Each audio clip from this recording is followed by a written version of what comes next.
Good morning, everyone. Thanks for taking a day out of your life to come and learn how to transition your farm or business to the next generation. The reason we're having this program is that we've done some surveys and found out that one of the big issues with farm families is how to transition their farm operation or farm business to the next generation.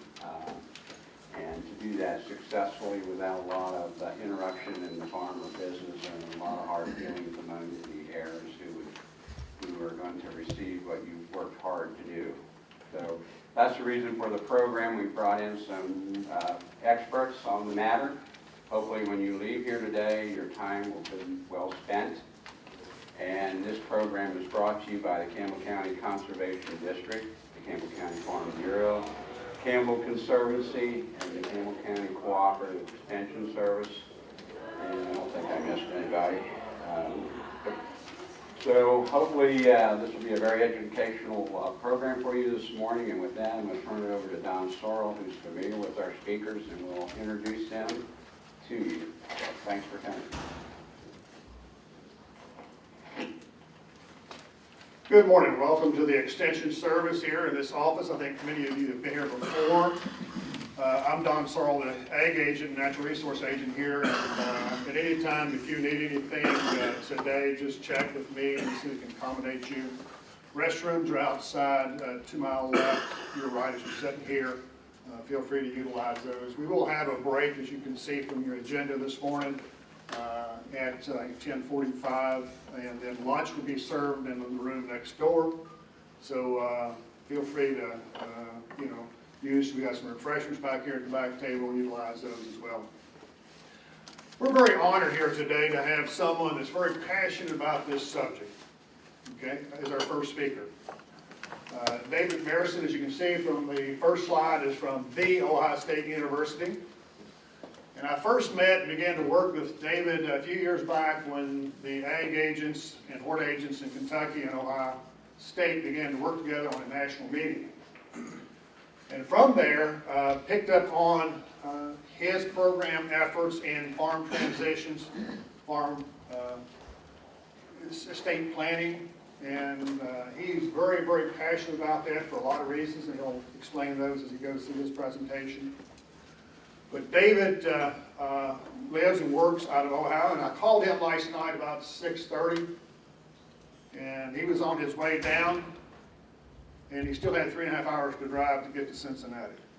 So he can talk to you about his county a little bit if he so desires, but he is a director there with his office. He's an ag and natural resource educator, much like myself. And he's well known with this subject. He crosses borders. In fact, from here, after this presentation today, he's meeting some specialists in Lexington, and they're traveling to Western Kentucky and then on to later on tomorrow. He's got 2 programs after this. So he puts a lot of miles on himself and a lot of long hours to benefit this subject. So I'll ask David to come forward. Let's give him a round of applause to welcome him.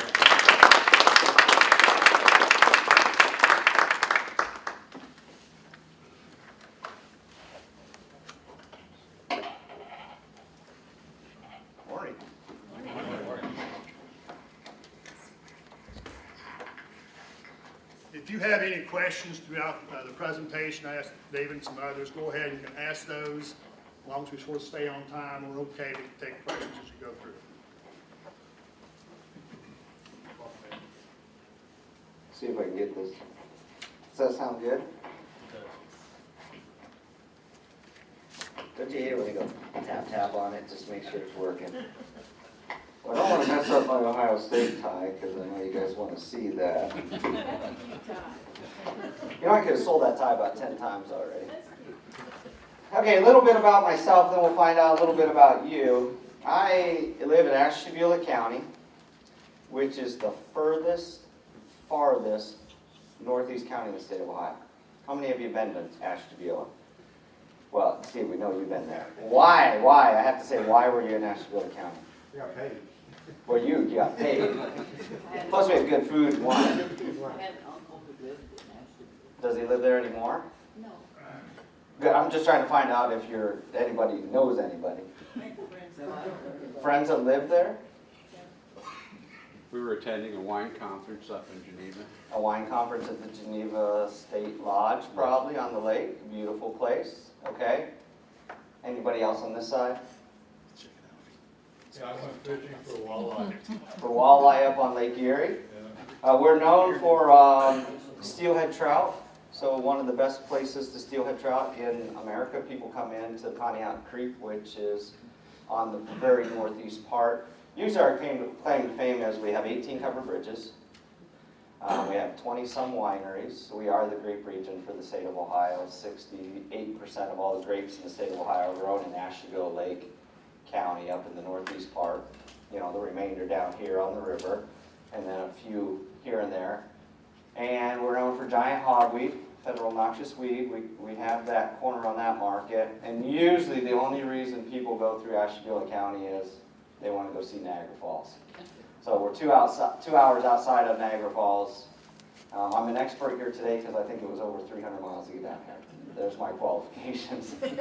Okay, tell you a little bit back about, I grew up on a dairy farm. Our dairy industry, of course, like most dairy industry counties, is struggling right now because of the way prices are and the poor year we've had. From there, I'm an Ohio State graduate, but I don't have my Purdue background on here, but I went to Purdue for my graduate work. Taught high school south of, I'm going to get some feedback on that. I taught high school south of West Lafayette, Indiana, in a little town called Crawfordsville. So if you've seen the movie Hoosiers, the basketball movie Hoosiers, a lot of that was filmed in the town. And a lot of the grandparents of my students actually were extras in that movie. So that was a claim to fame. Little town of New Richmond, Indiana, where the barbershop scene and all that was part of my school district where my ag kids came from. After I taught there for 5 years, and then after that, the county agent in my county retired after 30-some years. So in OSU Extension, when you're that far from Columbus, they want you to sign a 30-year contract. So I'm 18 years into that 30-year contract.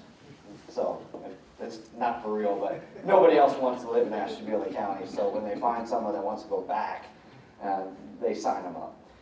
Okay, give me a little bit about where you're from. I want to go around real quick, not too long, but why you're here and what kind of or agriculture you're from, so I get some points to pull out.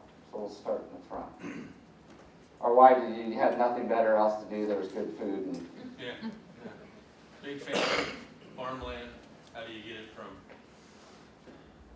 the older generation to the younger generation? That's why I'm here. Okay, good. I'm a native of Campbell County and I have a Christmas tree farm. Okay, great. We have some great Christmas tree farms up in our.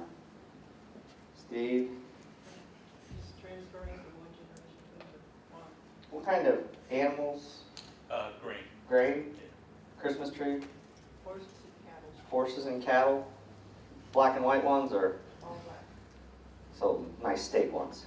Okay. I have greenhouses. I grow plants, Okay. small business. Why are you here? Well, you know, I figured farm and greenhouse is kind of related.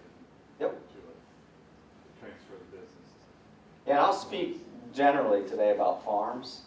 It doesn't regard, you could have a plumbing business.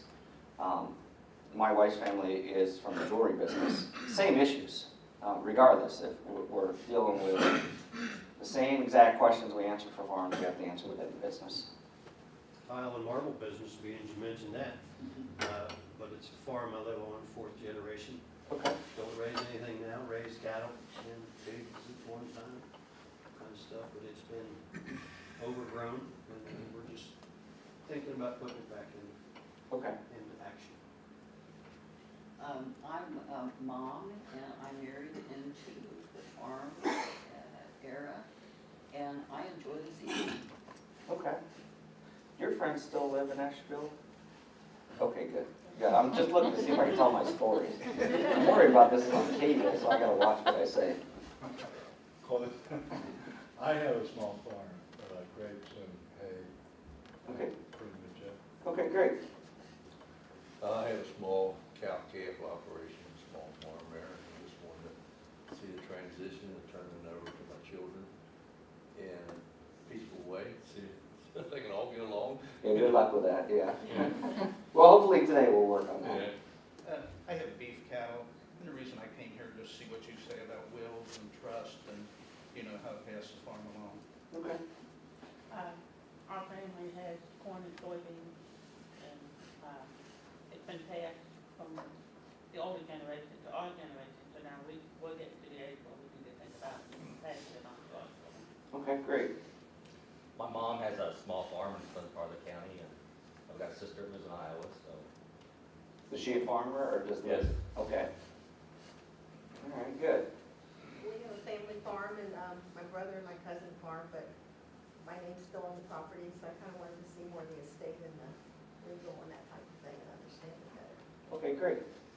I'm hoping to be the 6th generation on our family farm, so I'm getting information to take back to my grandfather, and then I'm also the county and our agent in Pendleton County, so I want to take information back to my farmers and recreate it. Where's Pendleton compared to here? Just south, the next county south. Okay, all right. We have a small family farm here in Campbell County. We raise cattle and a few other things. We actually have some things in place, and I'm here just to make sure that we are still on track and no rules have changed. Okay, Cow camp operation. okay. I operate a small farm and have cattle. And I just wanted to come here and see how I could keep the government from getting all the money. It's gotten better, so, it's gotten better. Cow camp, county, Okay, why'd you come? see if I can transfer it over. Okay. Good. About the same as these other folks. I have a cattle farm, and I want to be able to pass it on to my children in the best way without them having to pay a lot of taxes and go through a lot of problems doing that. Okay, great. I'm a member of the Campbell County Conservation District. We have a farming operation, and we used to be traditional farming, and we've switched over in the last 10 years to growing grapes and wine. And so I'm here we have a lot of the bases covered, we hope, but I want to make sure that we do have everything covered to pass our farm along to the 6th generation that follows me.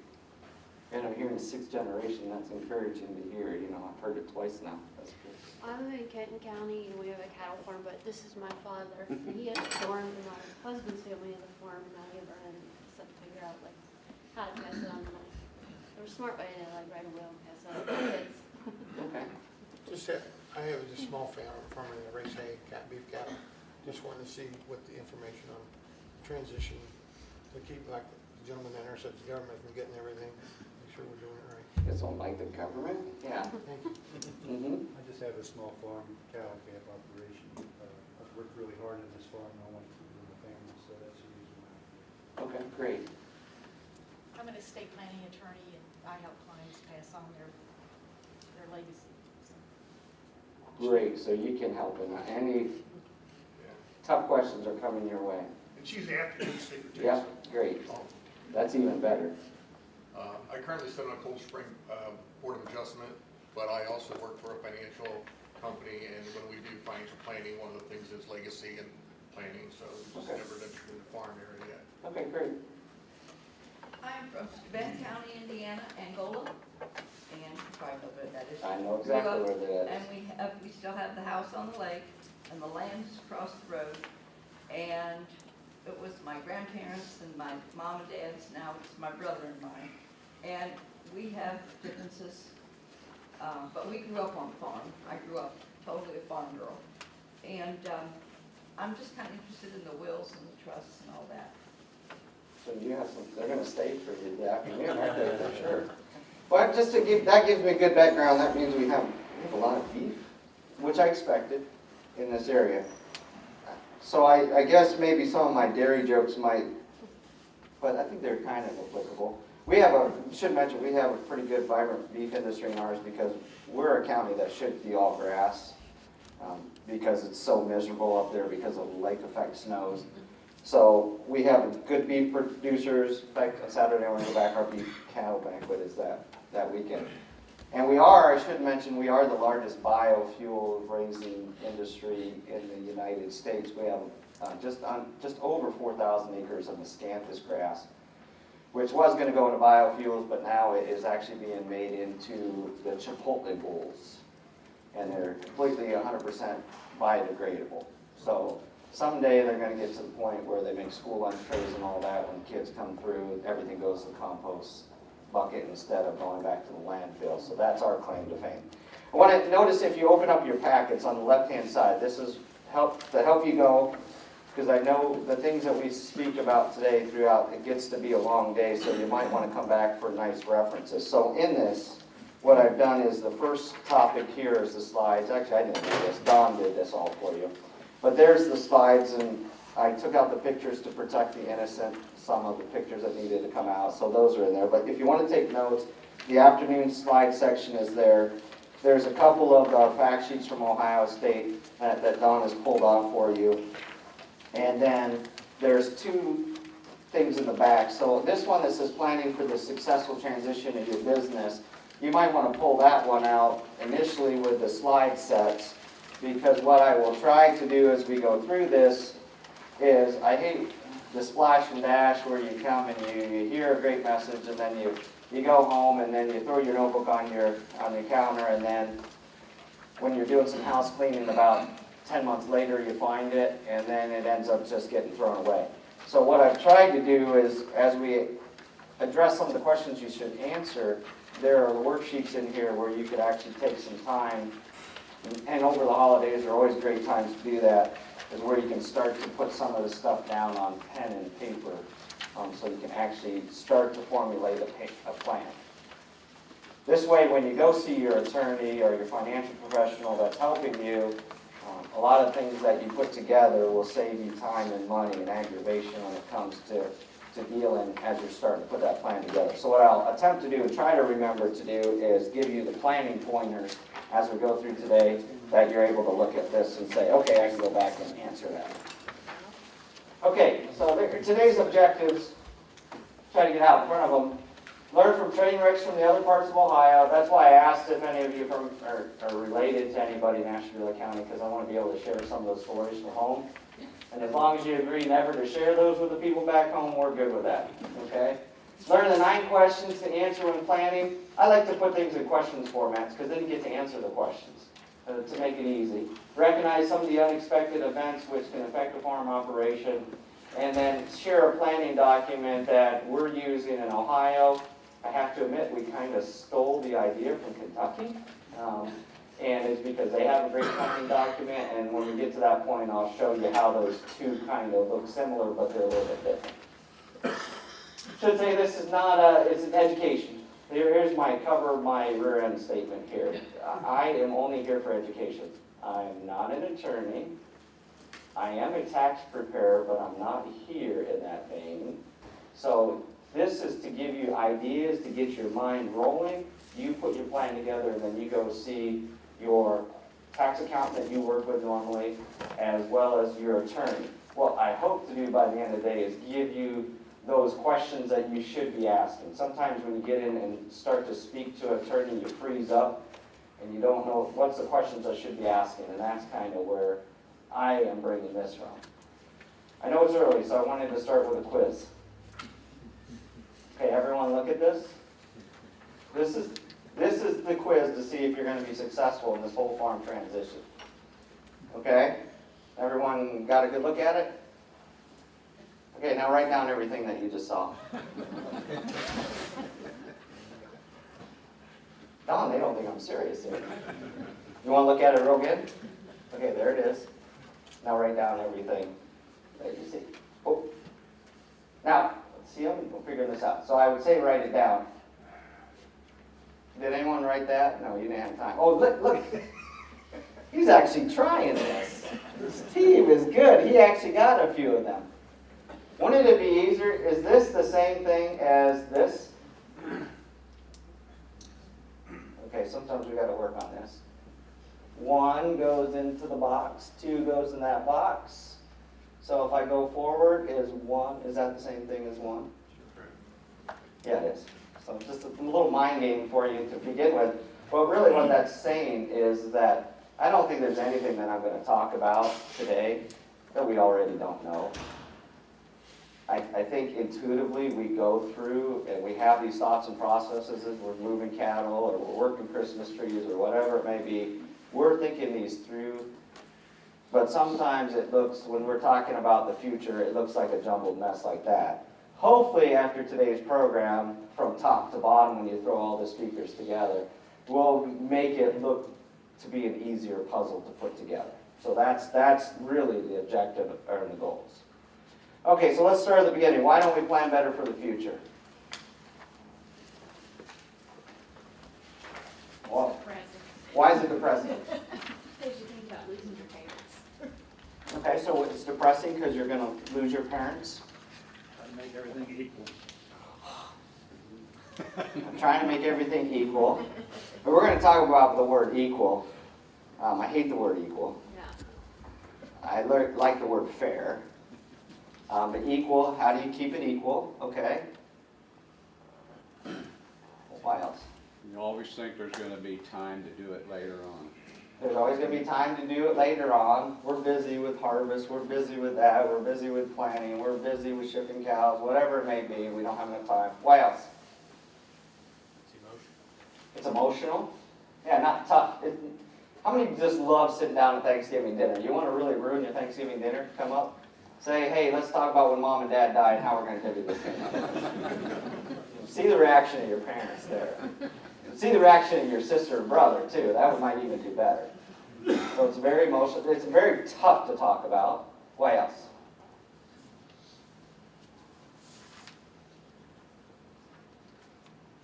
Costs money. Oh, it costs money because I know that lady in the back row is going to do what? She's gonna charge us for service. Oh my God, she's going to charge us for professional services. So it's going to cost money. The way I look at that is that, I'd rather spend some money today not to lose it in the future. And because you were talking about how do I keep Uncle Sam and them from getting it. So maybe a dollar spent today, it's like the old Wimpy burger thing, I gladly give you a burger today for 2 tomorrow or something. Isn't that what Wimpy said, something like that? Or Tuesday or... Why else do we not talk about this subject? I think you guys pretty well hit them on, and I was pleased to see, these are the statistics that have been around forever. We've talked about, the lack of planting. In fact, we did a grape survey of Ohio grape producers. It's been about 5 years ago, and you know what? It hit these statistics dead on. Why 78% or 80% want their business to go on to their children, only a third of us actually go on to create a succession plan. And then you see the statistics, 30% of the first generation businesses survive to the second, 15% survive to the third, 1% survive to the fourth, and we have a couple 6 generations here. You guys are the exception, but these are businesses on the whole.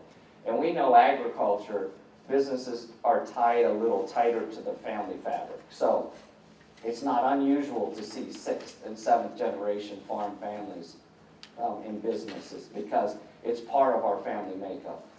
Where you see other businesses, whether it be a hairdresser, whether it be a small restaurant, those things may be only around for the generation that is operating it, and then when they're ready to retire, what do? They sell the business, right? Or if I'm an accountant, I sell my portfolio of all my clients for a given amount of money to the next accountant, and they'll take over. So why we want to get it to the next generation, a lot of times we don't do. So I want to start out with a train wreck of a farm family in Northeast Ohio. So I want to share, because we're away from my home. These are people that are not here in Kentucky, so it's safe to talk about them. That's why I asked if you knew anybody still in Ashtabula County.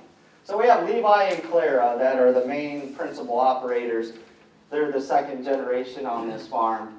Clara passes away, and I go back, this is a farm family that I know. So Clara passes away, I want to say it'd be about 1964-ish, somewhere in there around 1964 from pneumonia. So Levi, the first thing he does is what? Gets remarried. Why? He's that veterans generation, which means the man can't do what? He'd die, right? Because he wouldn't know how to cook anything. So he got married right away. In fact, the scandal was that she moved in just to help out, and then 6 or 7 months later they got married. So I don't know if that was a test drive or what, but so Clara passes away. Ida Mae comes into the position as the matriarch. What I'm showing you here is now Levi's family. So Levi has 3 boys. 1, 2, 3. But I don't show you that this is a Brady bunch with Ida Mae has not 3 boys, she has 3 girls. So they're all adult at that time. So Melvin, who is here, is farming with Levi, and this is a small dairy farm, and that's going well because back in the old days, who comes back to the farm? Oldest always does, right? It's all right, you were out of the womb first, so you get to come back first. Does that mean the firstborn is the right person to come back and take over the farm? No, in today's day, I think we look at that a little bit differently. But Melvin was back working with Dad, his dad, Levi. Lester goes to school, becomes an ag teacher. Robert was one of those, oops, oh crap. So he was a few years behind. So Lester becomes a teacher, he's teaching along, and then one day his dad tells him what? We're a little too busy on the farm, we need you to come back, and we need you to work with myself and your brother Melvin to keep this farm going. So what does Lester do? So we're talking, this is the 60s, early 60s. He does what a dutiful son does, and that's what? Comes back to the farm. Why? Because Dad told me I was coming back to the farm. There's no ifs, ands, or buts. So he comes back to the farm. Robert, meanwhile, is back just getting to college and starting to pursue his career. So let's look at now, we're milking cows. So you have Levi, who is running the show. You have Melvin, who gets up at 5 o'clock in the morning, does the morning milking, and then he gets done about 5 o'clock at night, and he goes home. So how many hours did he work? 12 hours, right? So we'll put that up.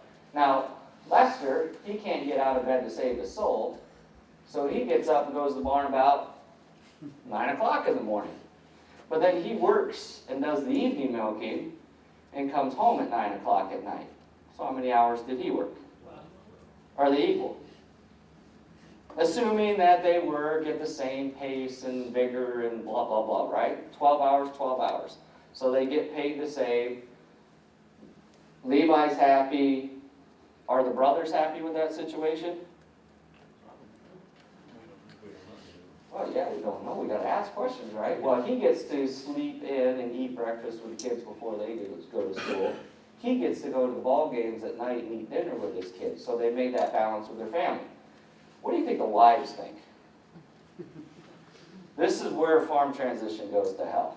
It's the spouse. And I'm not saying woman, man, I'm cute. It's the spouse that screws us up in this. Evelyn is saying, what about Lester? That lazy SOB. My God, he can't get out of bed to save his soul. He leaves you out there milking from freaking 5 o'clock in the morning till 9 in the morning. He's not even out there helping. You're busting your chops and blah, blah, blah, blah. What does Melvin do about it as a good man? Nothing, right? The man just listens and goes on with his day. So what do you think Ann says about Melvin? That lazy SOB, I can't believe he goes home at 5 o'clock every freaking day. You're out there busting your butt. You don't get to be home for your kids' ball games. You don't get to do dinner with us, blah, blah, blah, blah, blah. And what does Lester do about it? As a good son, goes right through his ears and does nothing about it. So this bickering goes back and forth. And of course, as good farm families, where do we all live? Here's Grandpa, Levi, the old man. Here's Lester. Here's Melvin. So what's even better is with a good pair of binoculars, you can track everybody's movement through the entire day, right? So, and as good farm wives, if they're not busy, what are they doing? Keeping track of what's going on. So this goes on and on and on, the bickering, and you just sense the tension in family events. And then finally one day, Evelyn says, you need to leave the farm. You have two choices, either leave the farm or getting a divorce. Boy, this is back in the 60s, so this is scandalous time, right? So Melvin made the worst decision of his life, and that's what? Yeah, he left the farm. Yeah, he stayed married. That's debatable, of course. So he left the farm, he went to work for the township, happily ever after, worked there, had a good pension. Who stayed on the farm? Lester, he stayed on the farm. What did Robert do? Stayed away, is smart enough to see that happen, bought his own farm, taught school for a while, bought his own farm, and then when he needed some relief milking, he was one to help, or if there was some slow times, that they needed help on the farm to crop, so he would come over and help. Did Melvin help from that period forward? No, he couldn't, right? You're in a catch-22, you can't. So we go forward, then all of a sudden Levi gets sick, and then he passes away. So I'm going to leave it in your hands. What should happen to this farm? Oh, go to Ida Mae, right? Should go to Ida Mae because she is the spouse. So the whole thing should go to her. And remember what happened in the beginning. She has 3 daughters. So the 3 boys could be what? Out of luck. We would add an S in that in Ohio. Out of luck, right? But here I can alleviate that. When they got married, smartest thing Levi did was have her sign a prenup. So therefore, she got life rights to the house, all their marital assets that they developed over the time that they were married. And then, of course, then the farm was able to transition to the 3 boys. So, we slide Ida Mae to the side. So what would you do now if Ida Mae can't get the farm? Where's Mr. Equal? What would you do, Mr. Equal? I'm not sure, I'm in a blended family too. No, you better walk quietly, right? Okay, so how many say that we should divide it up evenly between the 3 boys? How many say give it to Lester because he stayed on the farm? How many don't want to commit at all because you're scared? Okay, so I'm going to tell you what happened, and I'm going to tell you the ramifications of that. So Levi, the very first question we're going to have you answer is, what do we want to happen to this farm? And that answer, you have to answer. I can't answer it. They have to answer. If you want that farm to be sustainable and go to the future, and you want it to see a functioning farm, then Levi should give it to who? He should leave it to Lester because Lester is maintaining that farm and moving it forward through the generations. So that was Levi's wishes, that the farm remain as a functioning dairy farm. So he left it to Lester. And then he left some, well, of course, a third of the household possessions split between the 3 boys. The main farm went to Lester.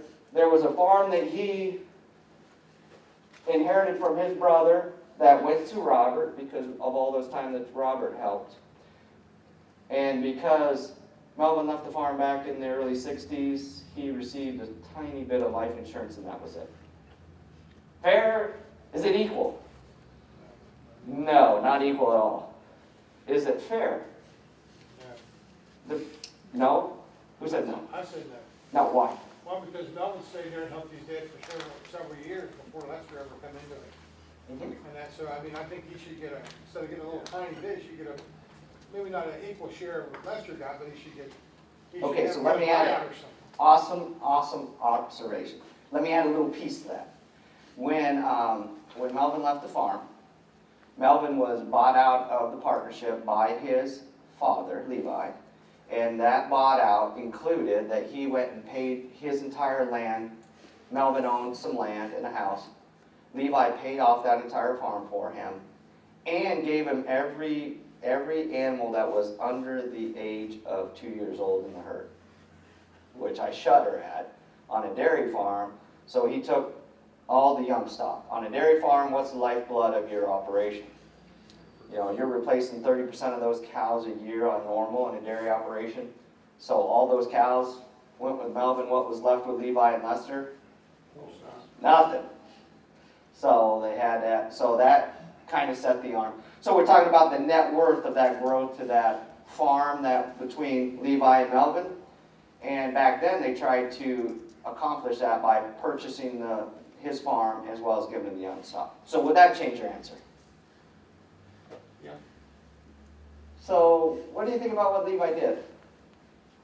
As we start to piece this bit together.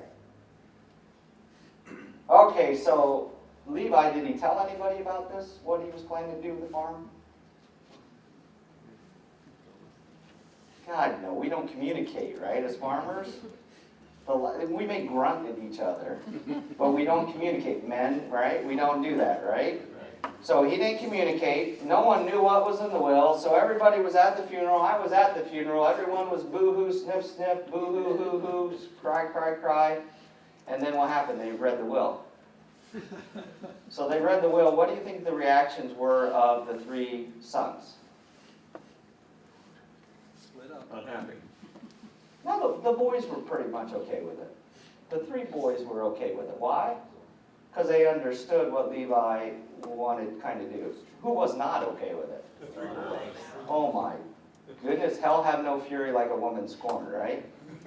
So was Ann okay with it, the middle? Darn right, right? He busted his butt for 30-some years with that grouchy old man, right? Was she happy with it? Oh gosh, no. In fact, let us fast forward. Evelyn, after this all went down, asked her husband to contest the will. Of course, couldn't contest the will. They asked the other two brothers to contest the will, and they would not contest the will. So her thought process, well, I don't want to be that last name anymore, so she changed her name back to her maiden name, and he kept his name, of course. And then from there on out, the family hasn't spoken since, as what I'm saying, this generation. Now let's fast forward. Did I add this? Okay, so here's Levi and Clara. Oh, they look cute. Oh, they look cute. I'm here to tell you this is my grandfather, Levi. This is my grandma, Ida Mae, actually, not Clara. So that's grandma that I knew. So how do I know so much about this? It was because when you go forward, I am right here. I am that son. Oh, crap. So you know where I'm coming from, right? I am that twin son right in there from Lester who worked with Levi and saw what was going on between. So that's how I know. So let's go forward and ask, what could have done to make this transition more successful? So of course you know what point of period I'm coming from. What do all the grandkids think of this, by the way? Here's the grandkids, all of us down here. We think our parents are screwed up. Thank God we turned out better, okay? So no, I shouldn't say that. I should say that. These three gentlemen are the nicest men you will ever meet in your life. The salt of the earth, the nicest, the quietest, the most hardworking men that you'll ever meet in your life. Just great, great, great men. They all three married very headstrong, domineering women. Because that's the way Grandma Ida Mae was, and Grandma Clara was, very headstrong. They were the ones that had to run the show at home. So, something that Ida Mae did, I want to throw in here. She didn't receive anything, right? Except for life rights to the house. She had her 3 daughters. There was a life insurance policy from Grandma Clara that had been there since the early 60s that they put into a savings account. So by rights, whose money is that? It's hers, right? But she didn't think that was hers. She thought that was Grandma Clara's. So to honor Grandma Clara, what she did was disperse the money, not to the 3 sons, right? Not to the 3 daughters, which she could have done, her 3 daughters, right? She actually called in all the grandkids, down here. Here, Mr. Equal, here's a good point. Split it equally between all the grandkids and ask that the grandkids do something in honor of their grandmother in memory with that money. So I thought a life lesson there from my grandma Ida Mae. was that she said, that's not my money, that's your kid's money, and we want you to do something to remember your grandma Clara. So, which I thought was really, really, really, really, really cool. So what could have Grandpa done better in this whole transition? Talk about it. Just talk about it. Talk about it, right? So let's say we had, oh, someone's shaking their head. So, and I've thought of this time and time again. If Grandpa would have called the family meeting like I'm going to suggest that we do, that we have an advisory board, that we openly communicate about this. So he had the 3 boys and their 3 wives together, and he talked about his opinions about what happened to the farm. What do you think what might have happened? I think initially there might be abrasiveness, but over a long-term period there'll be more comfort from it. If he's talking about it. And that's what I would hope that, yeah, if he talked about it and explained why, then that would resonate, and after some period of time, calming down and pulling the jets, and everyone might come to accept that and have some clarity on what was going to happen to the farm. When my dad was renting, my dad rented, we're going to talk about retirement, my dad rented the farm off of my grandfather, and my mom has always said we paid for the farm 3 times over. We would have been better off when he retired just to bought the farm at the current market price, paid off that mortgage, and we would have been further ahead. So, and then I think about, well, what if my Aunt Evelyn would have just gone spastic back then?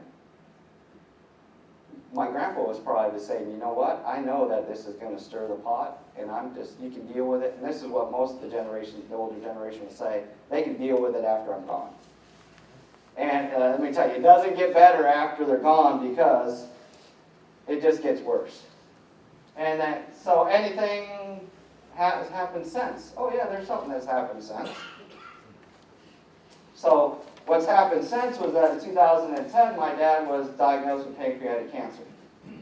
So with pancreatic cancer, that's not a good thing.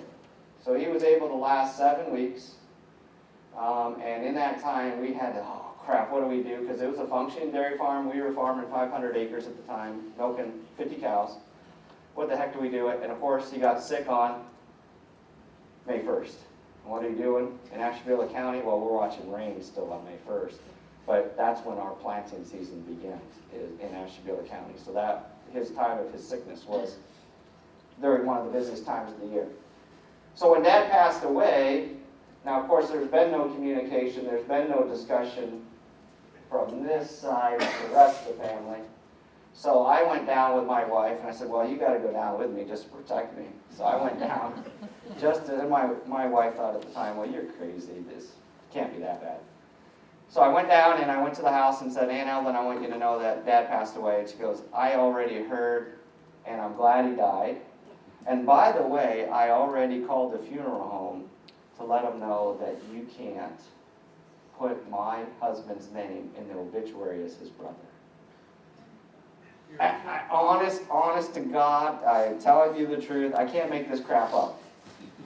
And I had to hold my wife Jamie back from just laying every F word out that she possibly could. We walked away, and I went back and told my mom, and then we had a discussion with the funeral director. So the funeral director said, well, who's paying for the funeral? Of course, it's my mom, right? So he looked at my mom and said, you can do whatever you want to do.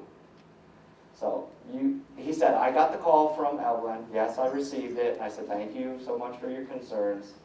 So how would you handle that situation? I put his name in there anyway. I just wanted to, you know. Here's how we came out. I said, Mom, it's not worth the fighting and the aggravation. So here's what we ended up. He said, Lester survived by 2 sons, or 2 brothers of New Lyme, Ohio. One of being Robert Adrian. And that's how we left it. So it said he survived by 2 brothers of New Lyme, Ohio, one being Robert with Adrian. So we said, okay, you didn't want your freaking name, you know, and she's already, before this all came down, she said if Melvin ever passed away, none of the rest of the families, and that's my Uncle Bob too, is not allowed to come to the calling hours or to the funeral or anything. But the cool thing is all the grandkids, still to this day, this generation, we talk to every aunt and uncle. So if I were to see my aunt and uncle on the road, which I'll stop and see them, I will still stop and talk to them because I figure I just need to be above that, so. Do any of you have anything more screwed up than this? Now you know why Don brought me here? Because we're just freaking screwed up in Ohio. So as this goes forward, now what happens onto this farm, what happened out of this situation, seeing what happened with Grandpa, what happened with my father, and the fact that there's a really good county agent there, my mom made some really good changes. So here's what she did. So I said, Mom, number one, we gotta be open and we gotta communicate about now you have 500 acres. What do you do with that when there's 3 of us kids? I got an older sister and I have a twin sister, so there's 3 of us still. I said, what are you gonna do with this? So she went to her attorney, we had a lot of good discussions, and then what my mom wanted to do, and this was really good advice she got from somebody, was that she asked all 3 of us kids we had a 30-day comment period, which is really weird with a family. You had a 30-day comment period to comment back to Mom in written form what you would do with the 500 acres if you had sole authority to do that. Which I thought, well, cool, that's cool. My older sister did, and my twin sister said, well, that's stupid, I'm not doing it. She can do whatever the heck she wants to do with it. So, and I'm the only one connected back to the main farm to this day. My other 2 sisters worked big government jobs in Columbus and they moved away. So we all gave Mom input. Did Mom accept my whole plan? No, she didn't. Did she accept my older sister's whole plan? I don't know because I don't know what was in my sister's plan. That was for my mom and her attorney to know. That's as far as I know. But we each gave her opportunities of what we were thinking. And my thought was, well, it's her, she can figure it out. But here's what she ended up doing. So we have 500 acres. There was 70 acres on the main farm. And the 70 acres, if you think about this, is sad. 70 acres is what my grandpa made his whole life off of. Now you can't make it off of 1,000 acres. But so the 70-acre main farm, my grandpa, his intent was that it would go from each generation to maintain it as a farm. And oh, by that way, that generation better be a man. Oh, I'm just telling you the way Grandpa was. It better be a man that runs it. So it went to my dad. Did that work? So then it went from my dad to who? You. Went to my mom, right? Because that's the way it was survivorship. So my mom, when she did her planning, and this was when we were up against that federal estate tax, it was in that weird phase where they said if you're going to die in 2010 because the estate tax went what? Unlimited. So my dad took it seriously, and that's the year he died. So, but she got it, and what Mom did was she started doing her planning. She gifted that 70-acre farm to me. So I own the 70-acre farm now as the main original Marison homestead. So that's the farm that I farm. And what she has done on the rest of the farm is that she's developed a system to split the other 430 acres based on LLC shares. So we're all going to manage that in the future based on shares. But here's where the irony is that I have two children, and they are both girls. So Grandpa, guess what? The person that is going to lead that farm in the future is not a man. It's going to be my 2 girls. So it's kind of a little ironic twist to that. I'm sure my aunt would take it back if I let her, but that's not going to happen. Okay? Okay, so you have to promise to me that you would not share that story. No, someday I'm going to write a book. When is that book going to be written? Yeah, when I get time. It's actually when my aunt dies. That way I don't get... I should say there's a weird story that happened after my grandpa passed away. There was months and months and months and months, and every week a bag of dog poop showed up on my grandfather's grave. I don't know who did it, but I'll give you 3 guesses and the first 2 don't count. Okay? But isn't that awful? All right, so because we're that screwed up, I got this interest in this. By the way, my grandpa was mean. He was a mean SOB. He was all work and no play. All work, all no, until he got older. All work, work, work, work, work, work. So there's a lot of valuable lessons that I learned growing up. So when we get to discussing about how you would do your farm's future, there's 9 questions that I would have you answer. And these are the 9 that we'll go through. What do we desire to happen to our business? Is there a future for the business? And we'll talk about all these today. How do we develop the next generation of managers? How can each generation communicate their needs, desires, and aspirations? And that's what I'm coming back right after lunch on. Our plans being made for retirement. What's our plans for the unexpected? How can I treat my heirs fairly? And what's the best way to transfer my farm and personal assets? And then finally, how do I get all my affairs in order so that when I do get them in order to go to the attorney, I have everything in a packet and I'm ready to roll. So first question we ask is what?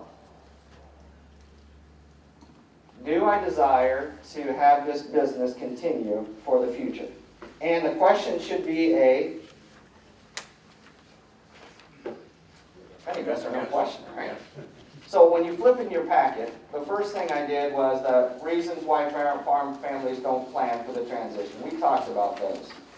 And then I gave you a checklist. I want to pass the next generation on to functioning business. I want to pass it on to the next generation as a group of assets, or I'm not sure at this time. Maybe I need to do some exploration with my attorney on that.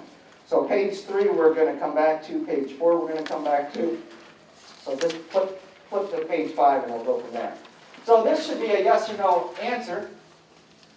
If I want it as a business, I need to set it up so someone knows how to run this business for the future. Plain and simple. It becomes about business management.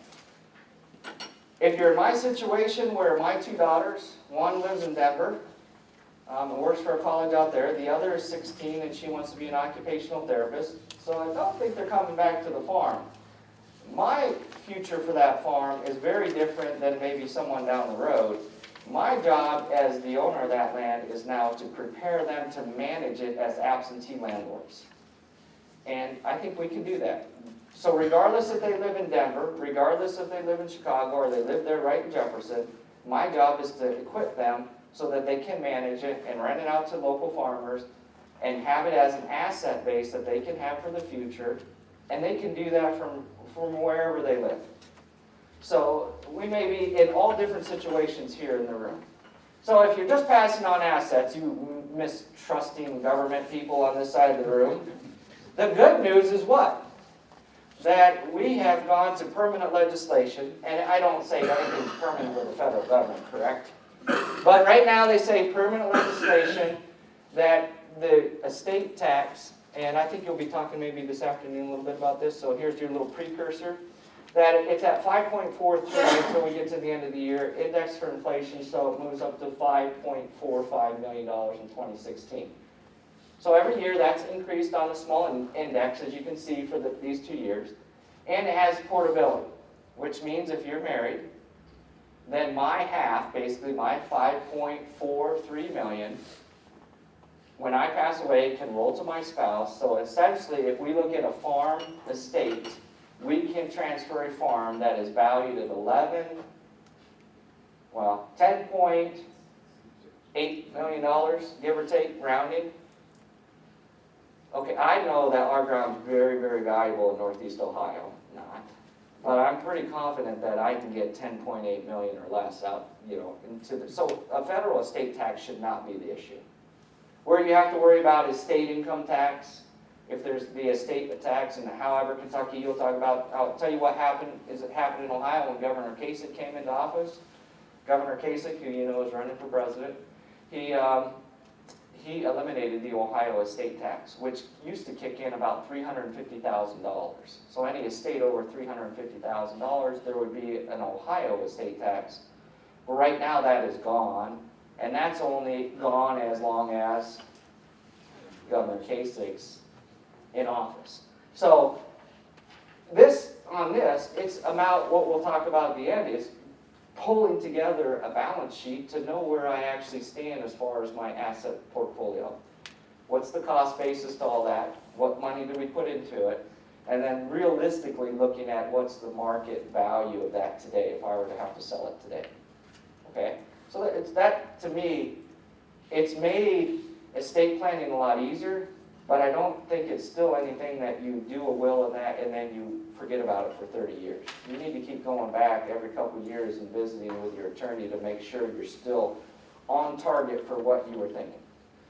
So if we get that question and we answer that question, yes, I want the next generation to take over. There's a couple questions that I think are paramount to ask. And the first one is, does the next generation want it? Did my dad want to be a dairy farmer? Why did he come back to the farm? Because Grandpa said, come back to the farm, because in those days we were still pitching corn silage out of the back of a wagon by hand, right? So he said, you got to come back to the farm. My mom was always, and she'll tell you today if she was sitting here, I married a teacher, I did not marry a farmer. So does the next generation really want it?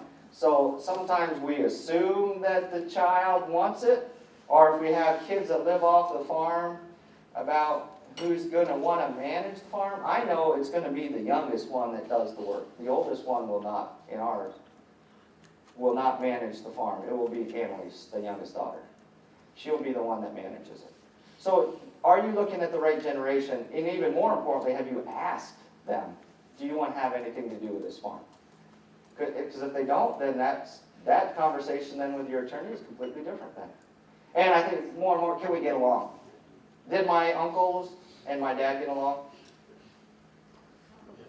Oh, absolutely, they got along. They got along fine. The problem was, anytime you get married, that changes the dynamics. So, and then if we get along and we decide that, and we get along too, that means, can I get along with dad, who is mom and dad that are on the farm? And then, is the business large enough and profitable enough, or has the potential to support multiple families? And I show this, and I think I asked Steve all the time what it is in Kentucky. It was what, $75-something thousand last time we spoke? So what does it actually cost to live in Kentucky and Campbell County? Way too much? I don't know. Then we look at statistics all over. What does it actually mean to live on? And this comes to your page, on page number 5.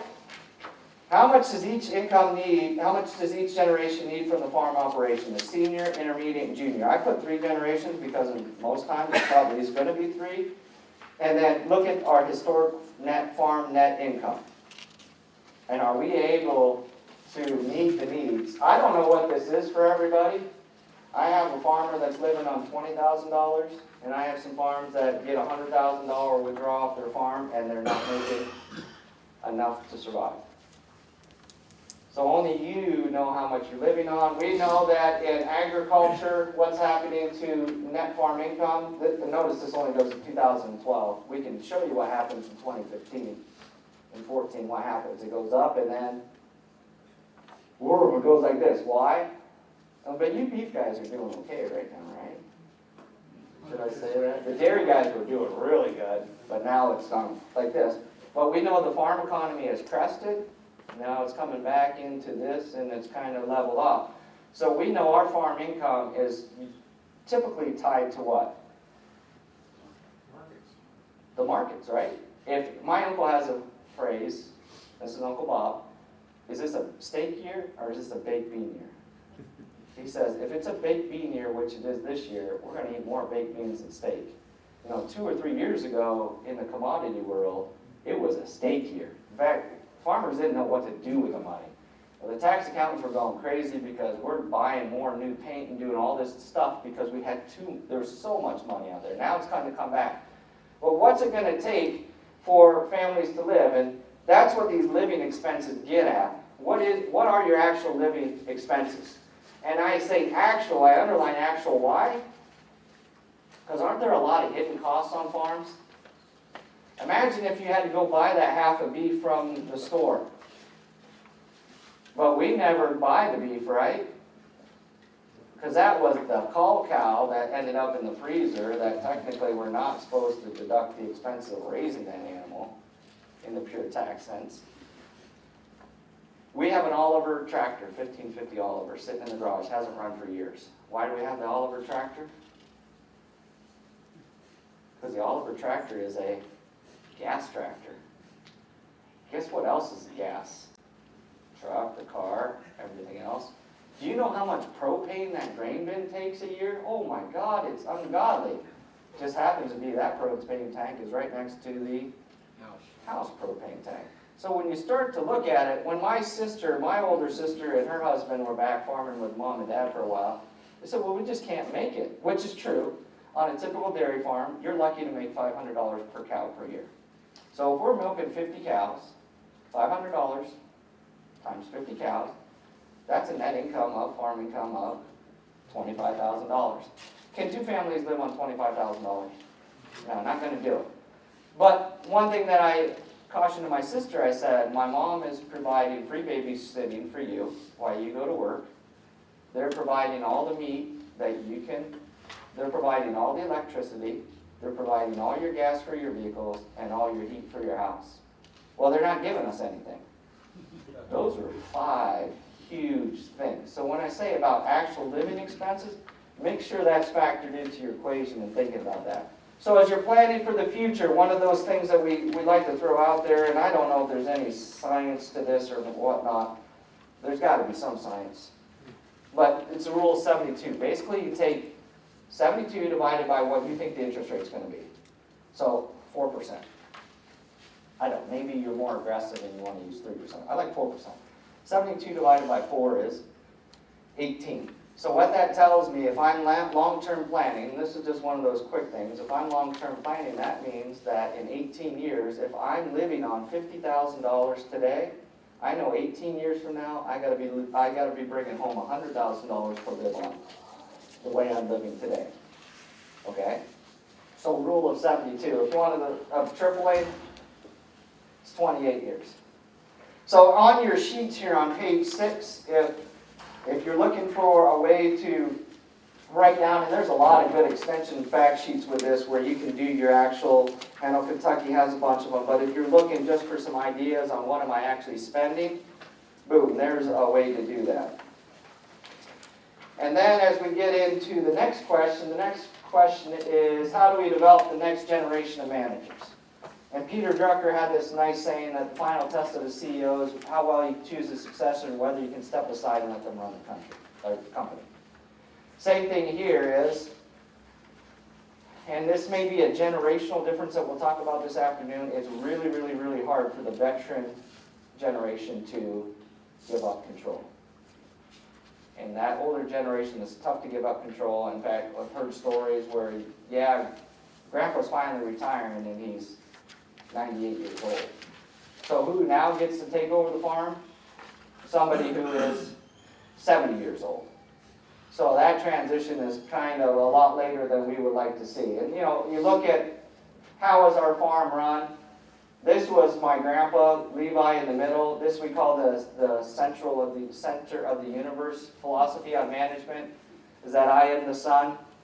I will come out into the center, and then I will tell you, everybody around you, what to do for the day.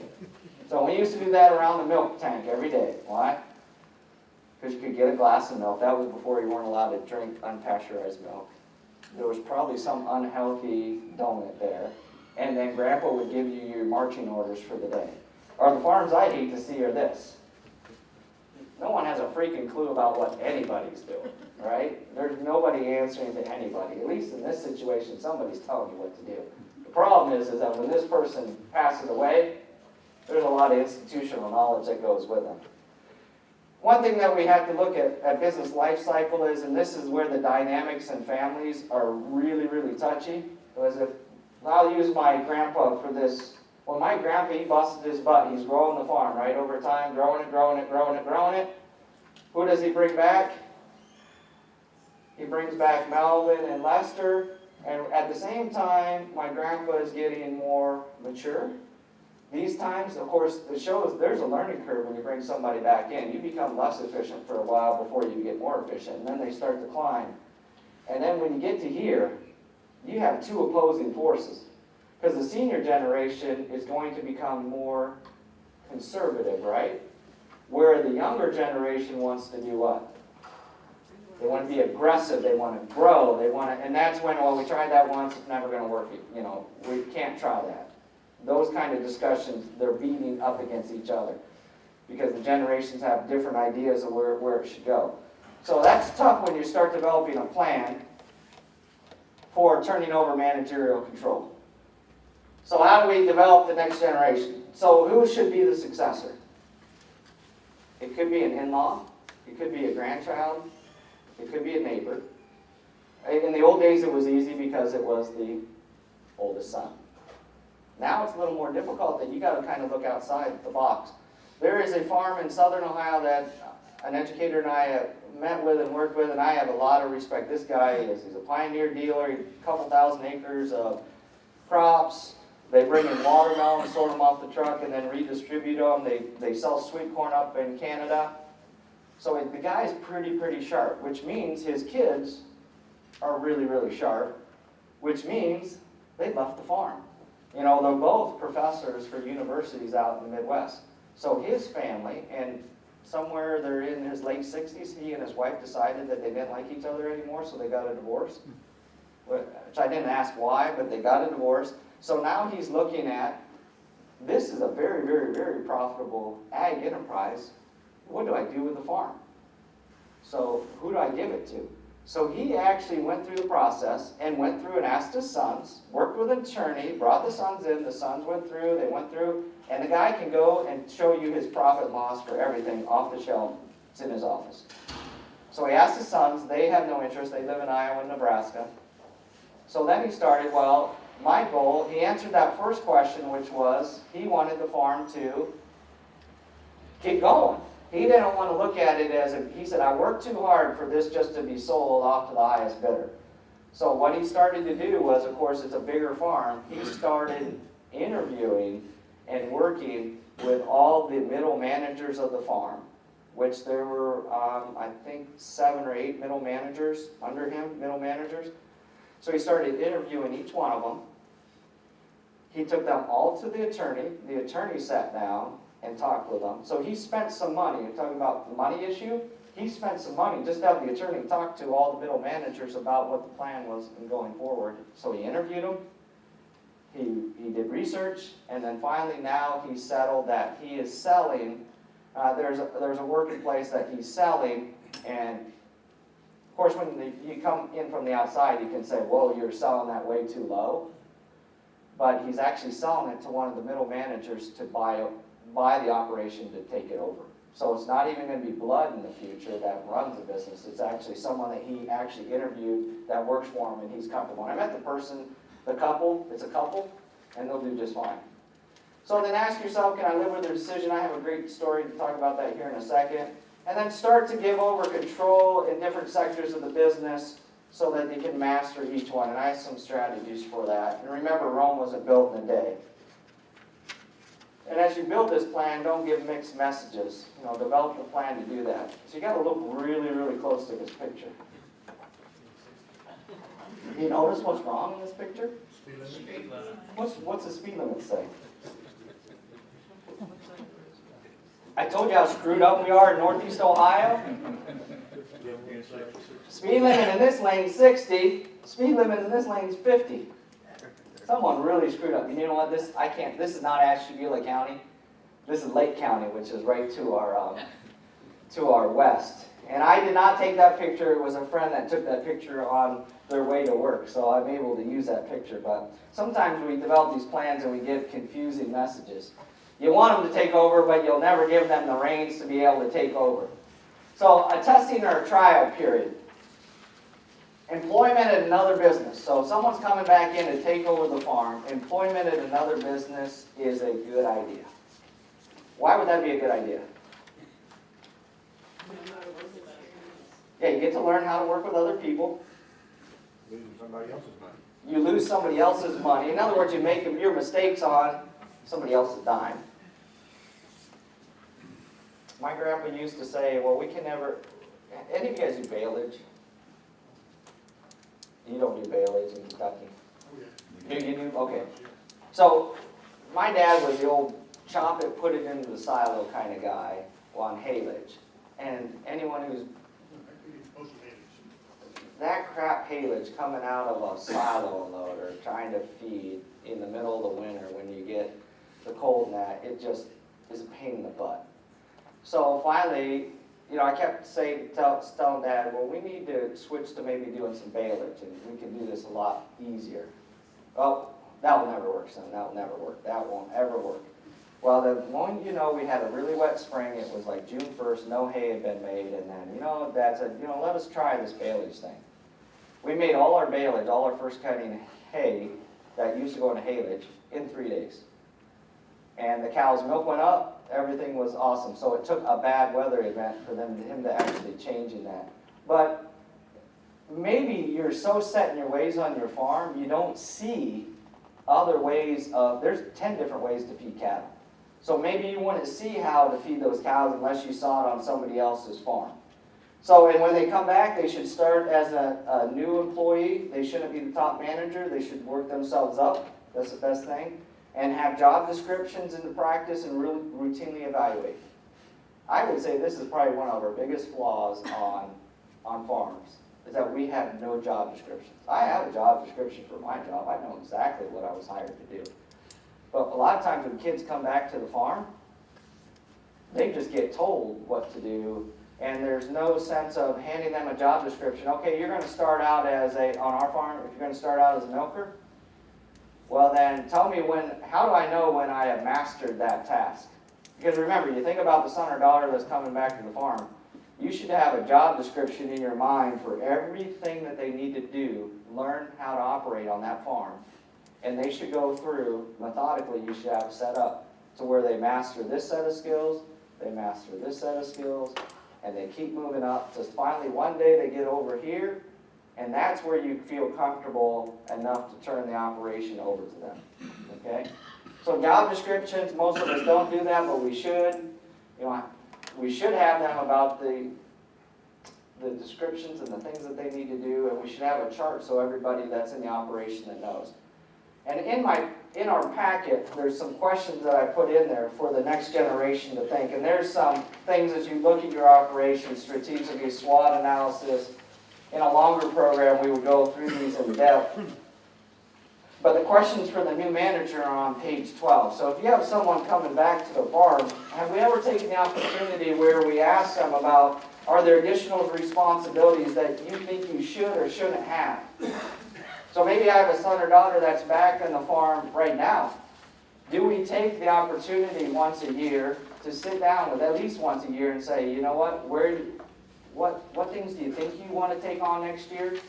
And what things do you think that you're doing now that maybe we could let another employee do?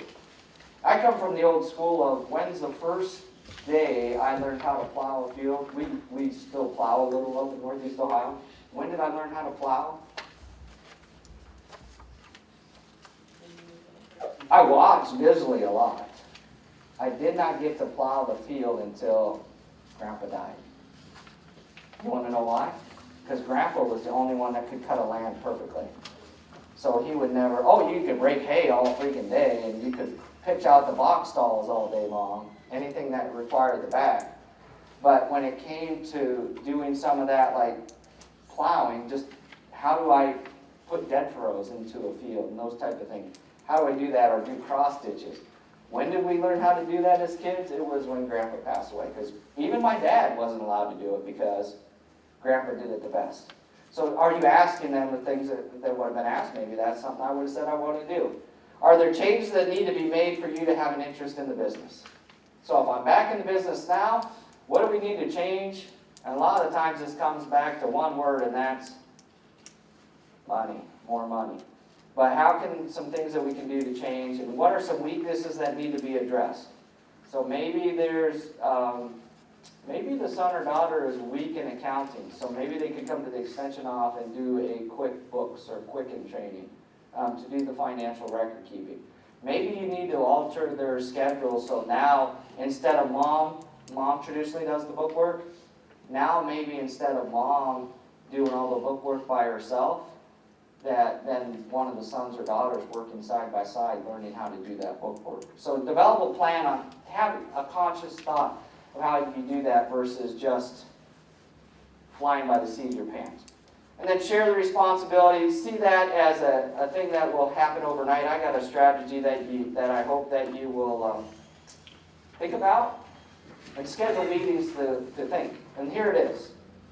And that's my little guy, which we have a lot of in Northeast Ohio, and that is a... Okay, so here's my plan to farm transfer, is that you need to be a possum. So you need to play dead as the senior manager. So when I say play dead as a senior manager, I mean that on May 1st or April, whenever, when you start planting, or when you start harvesting in the fall, if your son and daughter is involved in and this is where you're going to look at me like I'm crazy. If you're involved in the business, one day on the farm shop door, you should leave a note that says, the wife and I have gone for a 2-week cruise. I'm not telling you where. Good luck with harvest. And leave. And just go. Be gone. With no cell phone. You take your cell phone, you shut it off. Or your flip phone, you shut it off. You get rid of it. And you don't answer. That's kind of crazy, right? But think of the things that you would learn on your own as a son or daughter if you had to answer all those questions yourself. My dad did a pretty good job when he was on the school board, so I think the first time he left us alone, which was probably too early, don't tell the Department of Labor. My sister was 13 and us twins were 11. We ran the whole farm while I was gone for a week. He left a list of course, we knew the vet's number. We knew the guy to call if something happened to the milk compressor.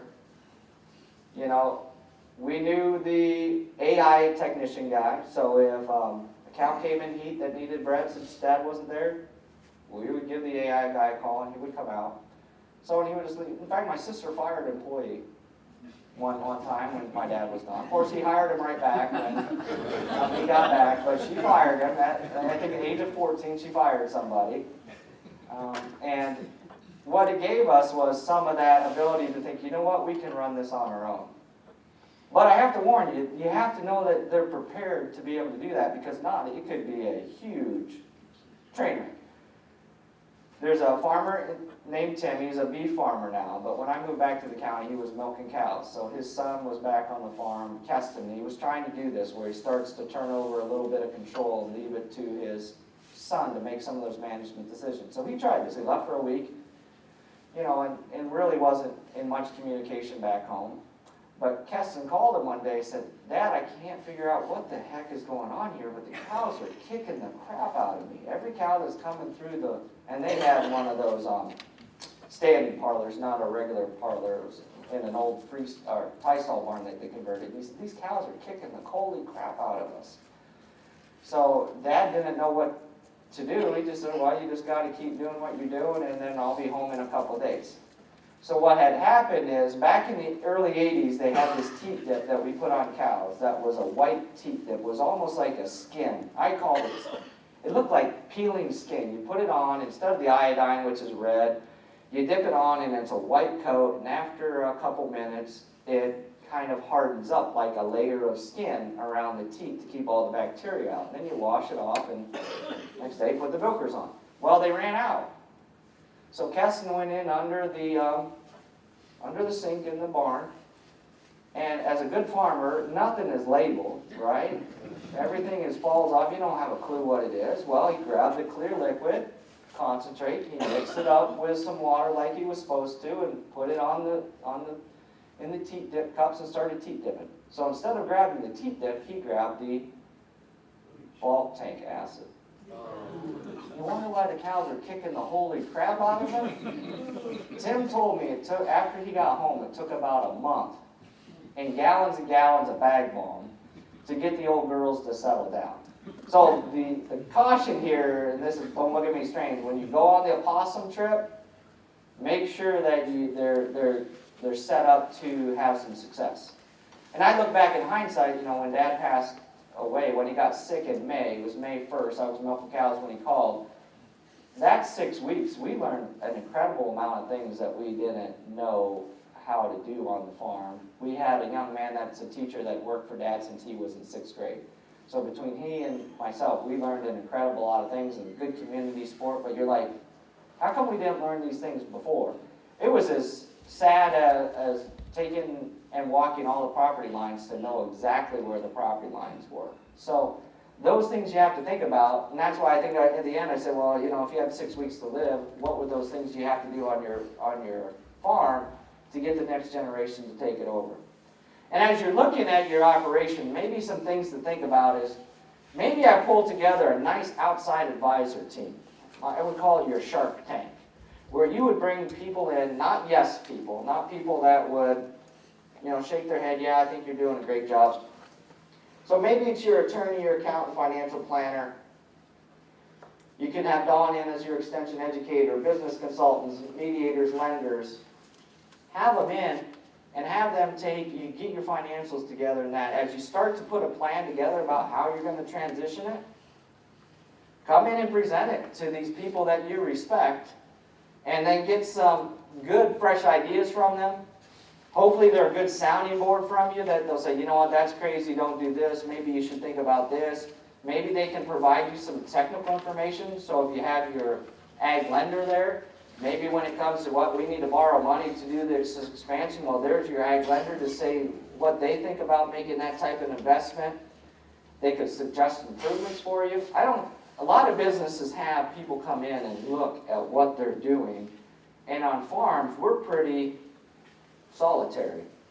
We don't want people to come in and actually give some critiques. In fact, in Extension in Ohio, we did that for years, where we would come in and we would interview employees. We would do a whole financial markup for yourself. We'd come out to the farm and just follow you around, you and your employees around for a day, and then we'd come back and give a report. So based on what we saw as casual outsiders. So that would be a good way to do that. How can each generation communicate their needs, desires, and aspirations? And this is about family relationships. And this is the question I'm asking. How are you going to improve communication? And this is one that we'll kind of pause on, because I'm coming back after lunch to talk about it. And we know farmers are not what? I don't think I've ever had a farmer, especially a farmer's wife, say, David, you know what, my husband, he talks way too much.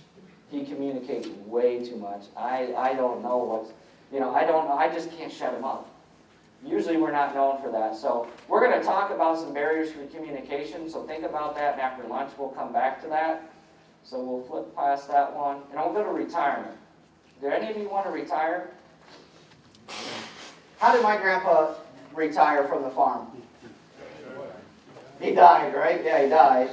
But he officially retired, started to collect some Social Security, and then to get everything that he needed to meet his living expenses, where did that money come from?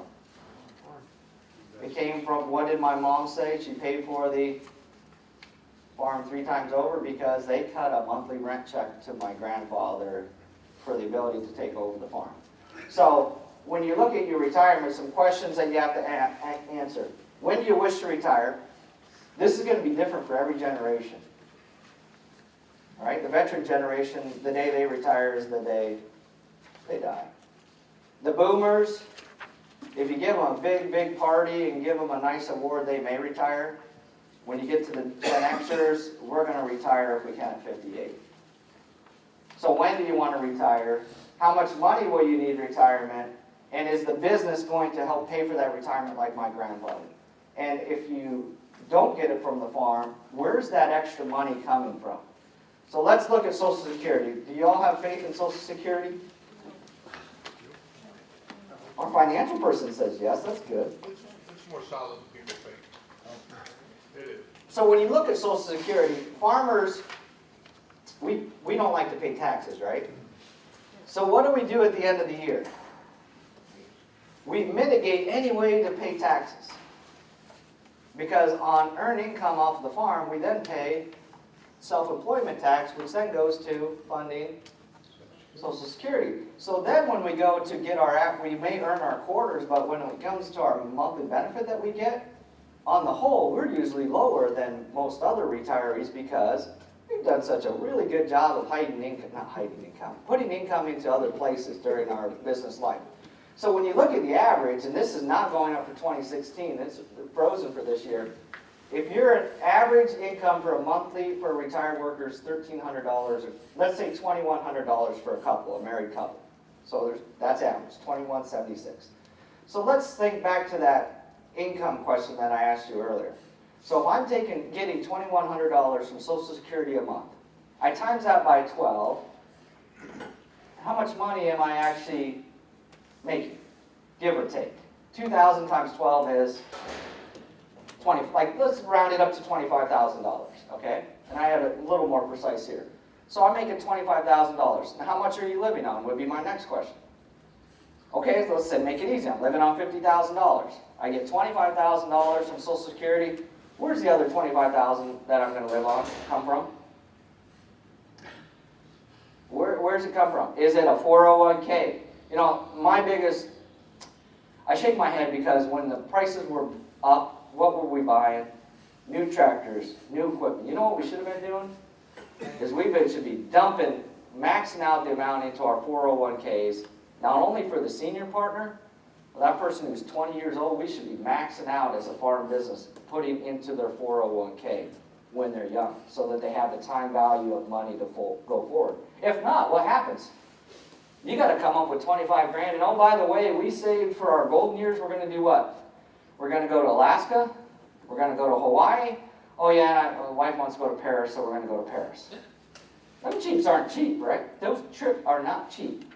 So that means instead of living on $50,000 for this year coming up, I'm going to have $60,000 or $65,000 to do those one-of-a-lifetime trips. So that's where I would say farmers, if instead of buying paint, take your wife on that trip now and don't wait until you're 70. Use the money now. So where's that going to come from? And I think this is a major thing as farmers we overlook, and that's why we really have to we have to work till we die because we can't afford to retire. So think about that. Plans for unexpected. What are bad things that happen to farm families? Or any family? Someone gets sick. Someone gets sick like my dad with pancreatic cancer. Oh crap. 50% of all marriages ended? No. 50% end in happiness. The other 50% end in divorce, right? You gotta look at it as a positive spin. What are some other things that happen? Accidents were the second most dangerous occupation in the United States behind mining. What else? People get married. And that changes things. People get married, and now could expect, let's look at some of these. Death, divorce, second marriage, you hit it right there. So my mom is a widow. This is 2010. She goes to Florida to see my two uncles live in Florida. So as the good son that's at home, I'm in charge of making sure the heat's on and blah, blah, blah, and also checking her messages.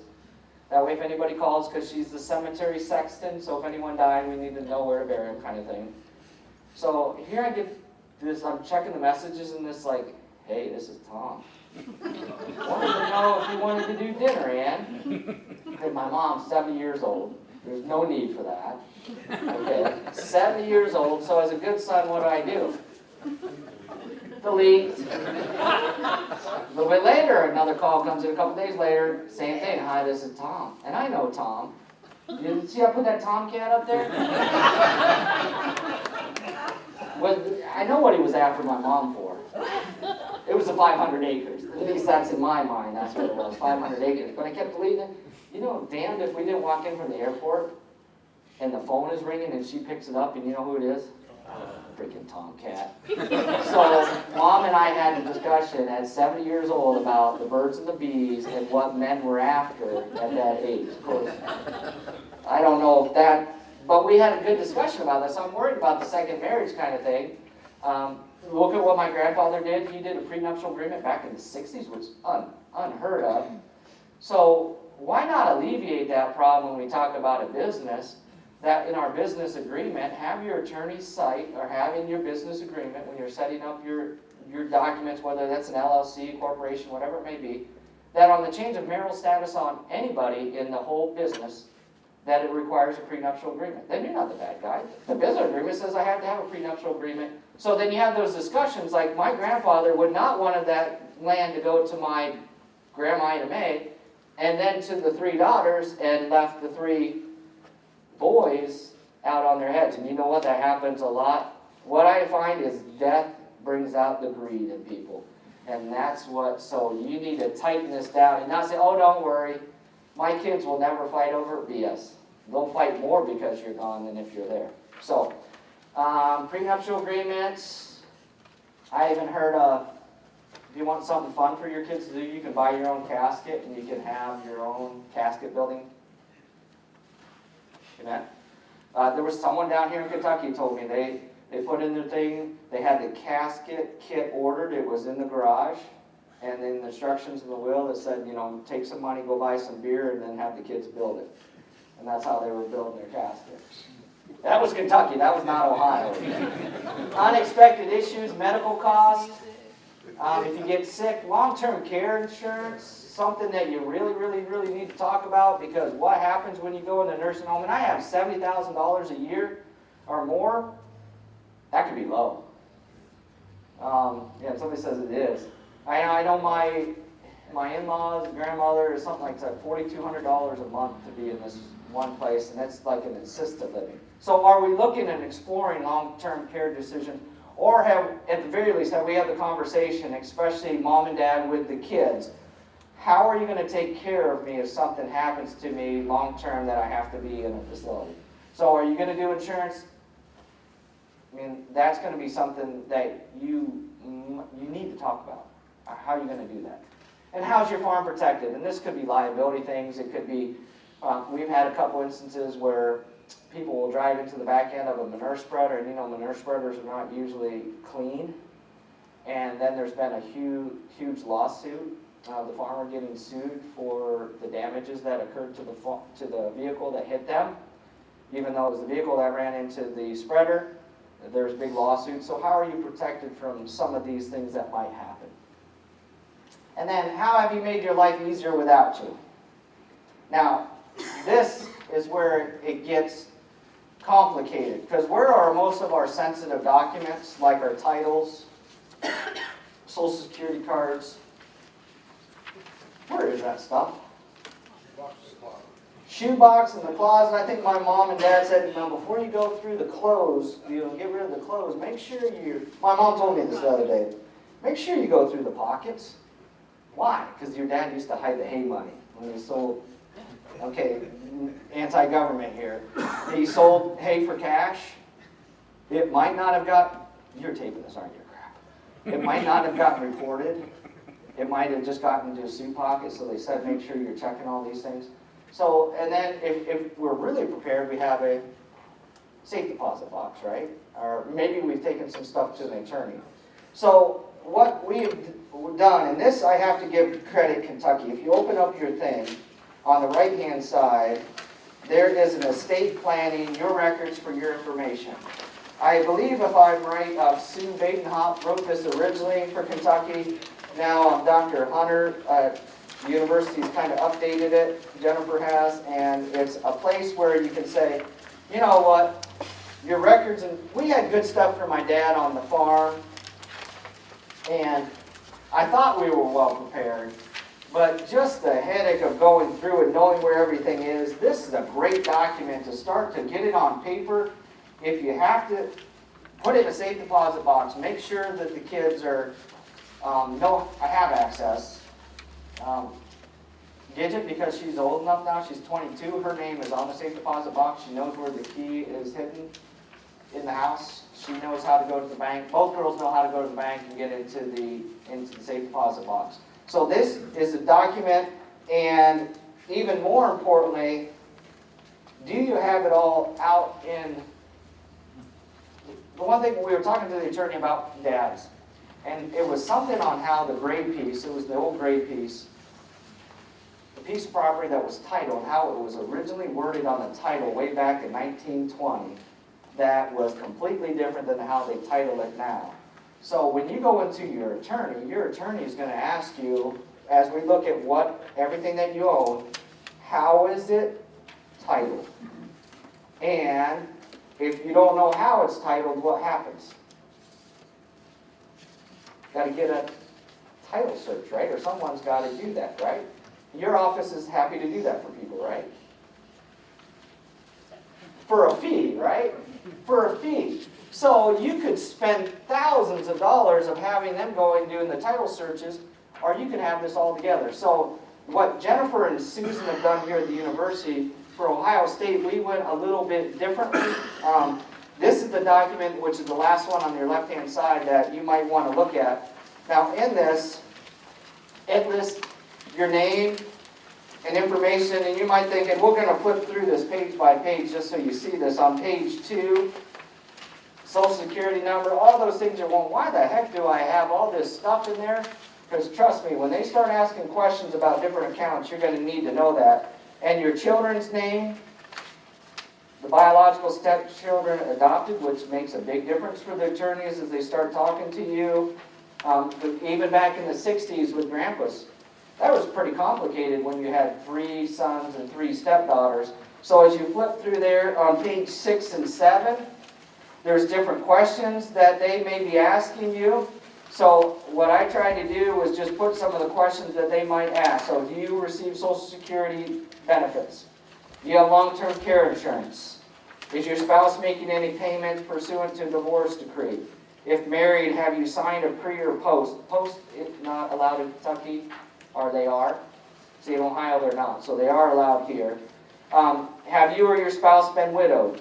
Have you ever filed a federal gift tax?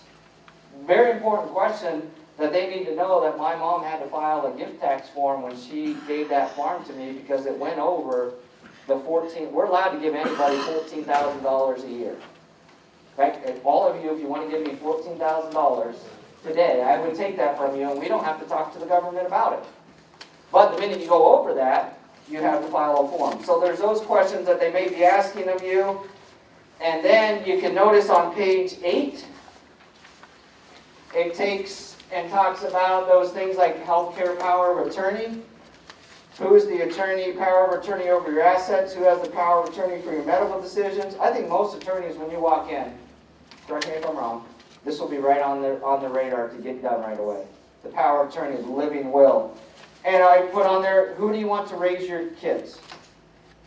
If you're that age where you have kids. Things you should be thinking about. I thought godparents were just, that was like the cool uncle that wasn't really an uncle. I didn't realize it. Yeah, you had to raise that kid if something happened to their parents. That's kind of the thing that they're asking you. That's the type of commitment they're asking you. It's maybe never that formal, but, and then I think the biggest thing for farms, who gets the farm dog? The farm dog is destroyed if they lose their master. So you gotta have someone that's really, really good with that dog to be able to take over those pets that might be there. So family advisors on the next page, so that you can, if you have to call anybody, some of these are, if you're playing possum, it's all there. Location of personal papers, all those on page 11. Where are they at? Page 12, contact information for credit cards. When someone passes away, you got to go through and basically wipe every account that they have off. So do you know that? And even worse now is the account log and password. There's still being people wished happy birthday on Facebook that have been passed away for 5 years because we don't know how to shut down a Facebook account. Or we know how, but people aren't doing that. So how can you get on to actually get on and do those accounts? Maybe one spouse is the spouse doing the online banking. The other spouse does not have a clue how they get into the bank to know what their accounts are. And then insurance policies, property insurance, you're listing everything. And the most important part there is that how are they titled, personal assets, farm assets. Again, because you're going to go into the attorney, and the attorney's going to say, tell me how much worth your property is worth. So here you have it all listed. You may have some of this. And as you have time to flip through that, they have stocks, there's bonds, everything. Maybe there's an anticipated life or inheritance that you might get on page 23. Liabilities, if there's loans that are payable to you, or accounts that you have payable to somebody. Maybe you've taken loans against a life insurance policy, so your kids will find a $250,000 life insurance policy in the file cabinet and go, woohoo! Well, number one, is it even any good anymore? And secondly, have you gone and borrowed to put one of the kids through college against your life insurance policy? So it was a $250,000 payoff, and now it's going to be maybe $100,000. So what would that be? And then on the other debts, you can list as you go through there. And then on page 29, which I think is a real important thing, is that your funeral request. Okay, who said this is uncomfortable to talk about? This is uncomfortable to talk about. My dad is on his deathbed, and I said, Mom, what are we going to do here? She goes, I don't know, we never talk about that. Have you tried to talk to me? Yeah, but he won't talk to me about it. He's not going to talk about it. So, there was a 2-hour window there. I sat down with my dad. My sisters and my mom were over on the other side of the room. He didn't even know that it was there. And Dad would talk to me about it. Why, I don't know. He talked to me about it. And we planned his whole funeral. Down to the pallbearers. That's why I had to go see my uncle. Because he requested that my uncle be a pallbearer. That didn't work out. But as you can tell, that didn't work out. But he actually told me the songs, what songs that he would like to be sung. My mom and dad had not had the discussion, is this a traditional burial or is this a cremation? My dad wanted a traditional burial. Here to come find out, my mom wants to be cremated. And unless you ask it at Thanksgiving, you're never going to, hey Mom, try it this year. Hey Mom, you want cremated or traditional burial? What do you think? Music or not? You know, and the beautiful thing about this is my mom's gone in and prepaid everything. My dad's casket was the cat's meow. Wow, beautiful farm scene. It was the state of the art. Why did my mom buy the best of the best? Because it's an emotional time. You don't want to, that's an emotional time. Now, if Dad would have made that decision a long time before that, you know what he would have been buried in? We would have had a box, and it would have had a swamp white oak, I can tell you this. The swamp white oak was his favorite tree. We would have cut a swamp white oak tree down from back in the back of the farm and built him this coffin. That's what he would have wanted. But they never talked about it. And then do you have cemetery plots bought or not? What's your request on that? That was one of the roughest discussions I've ever had with my dad. But you know what? I'm glad that my mom has done in fact, she's gone down, if I'm at this age, there's no calling hours. If I die before this age, you can do calling hours. You want to do this, you go do this, all you have to do is boom, there it is. And who do you want it, if there's donations made in your memory, who do they go to? Kind of stinks, doesn't it, to talk about that stuff? But the more off you do it, if you do this, that stress when you lose your spouse, the person that you've been married to, is incredible. So why are you making them go through that process to decide for you what they think your best wishes are? So have that discussion. Maybe not over Thanksgiving dinner, but And then I put a couple sheets in here about statement of intents. Now remember, anything in here, you'll notice on a couple places, I'll say, you know what? There may be something that's there that I want my sister Diane to have. So I may put in there that says, you know what? I want my sister to have this. And that way when I sit down with my attorney, then when they are doing my will, they can start to list some of those things if they're very, very specific. Okay? Instead of saying, I'm just going to divvy up things a third. So this is what we've done with this one for Ohio State is that it's PDF writable, which means once you pull it down, that first time that you do it's going to be a bear because there's just a lot of information that we're collecting. So, but then every tax year, I would say every January, you get all the stuff in the form, the tax forms and anything that you've done during the year. All you do is open it back up, you fill in the information or correct some things. What's even better yet is, am I checking in here, who's the beneficiary of that life insurance policy that my parents had on me, like a $10,000 life insurance policy that was done 50 years ago? You know when you find out usually? When you're the executor of the estate and you're following all the crap up and trying to figure out who's that money actually have to go to. So this one you can PDF write. Here's what I'm doing for the two girls. I have a notebook. Literally, this goes in the notebook. There's a notebook that opens up with protective sheets in it. I've done one on personal stuff and one for the farm. So the one on the farm is different with the fact that every time we dig up something, I take pictures and I take measurements and I put it in a picture. We were running a new electric line from the water pump to the house, the roundhouse at the farm. Guess what we hit? The main electric line with the backhoe. Guess what? I didn't have a clue it was there because Dad didn't take the shortest line point between two, which is a straight line. He went the way that avoided all the tile lines. that were draining the milk house and that kind of thing. So I found it, so I took pictures. We had the septic tank get filled up this year. All I remember Dad saying to me once is that, don't drive in that part of that yard with the tractor because you might hurt the septic tank. And this was my grandfather's yard in that farm that I now own. You know what? I walked out to where he said I didn't drive, and I put down a flagpole, and guess what I hit? Septic tank. Dug down, and there was a lid, took the lid off, they came in, they sucked it all out, put the lid back on, and I took pictures. Now when you open up the farm book for my kids, because remember, they're going to do what? They're going to be managing this from Denver, Colorado. So if there's a problem, they're going to be able to open up this book and say, measure out 5 feet from the corner of the house, 10 feet over this way, there's the top of the septic tank, unless we have to replace it before then. So I've done that, and then in this book is every title for every vehicle, all the purchase agreement and everything for every piece of land that we own is in a different sheet of paper. All the marriage license, the death certificates, the social security cards, you name it, anything the attorney is going to want to know, any of the policies that we have for insurance policies, for my life insurance policy, it's there in the sheet along with the beneficiaries. So it's all right there. Something that you can do, if not, you're scrambling around when that comes in, it's kind of crappy. So we went through that. Best way of transferring assets, guess what? I'm not going to talk about any of this because that's this afternoon and that.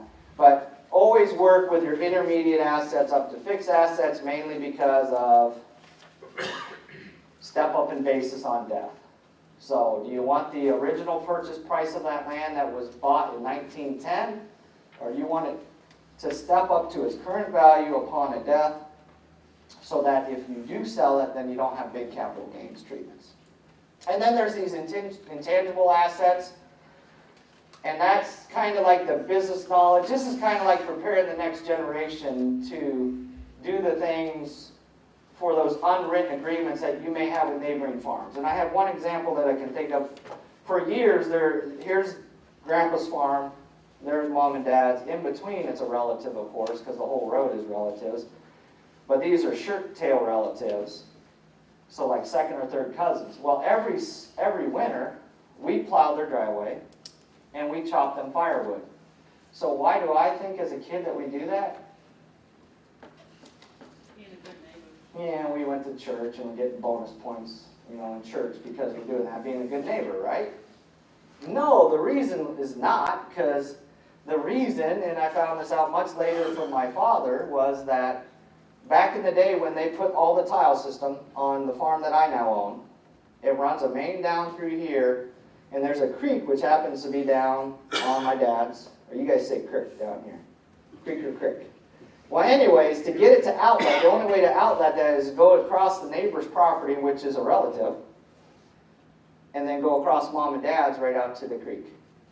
So the agreement back then, legally what we do is actually have an official easement on that document that says this farm has the right to manage that tile line that goes through this property out onto this to the creek.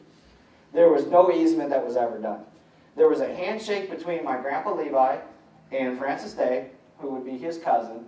The agreement was, if you can run that tile line, that main through there, as long as you plow our driveway and cut us firewood every year.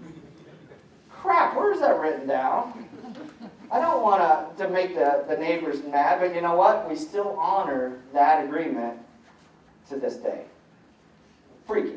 But it's not written down anywhere. That might need to be written in a document. And some ideas, there's some things, and this is more into the state side. LLCs are becoming a nice preferred method as far as splitting shares. Prenups to protect assets. I know conservation easements are good if you're trying to put some conservation easements. Gifting is an option. And asking what your kids think, I think, is as well. Okay, now I have the next slide I need to get to because this is about fair and equal. How do I treat my heirs fairly? So here's Robert. He has, six siblings? So there's 7 kids. So let's do the easy math in here. It's a $2.1 million estate. So Robert's been farming this forever, and that's not my Uncle Bob. But if he wants to farm this in the future, If mom and dad leave the estate equally, how much does each kid get? $2.1 million. $300,000, right? So if Robert wants to keep maintaining this farm, if he wants to go and ultimately buy out his brothers and sisters to keep farming, how much money does he have to have a loan? $1.8 million. Now, I know some people that might try to sell you a nice life insurance policy on that so you can buy. Oh my God, I could imagine what the premium is. Can he maintain this farm if he has to buy out? So it goes back to that question. So what does mom and dad want to happen to the farm? And if Robert knows, in the end, if I want to be equal, and I've told the kids, you know what, I'm going to treat you equally at the end of the day. Robert, you're only going to get 1/7 of this farm.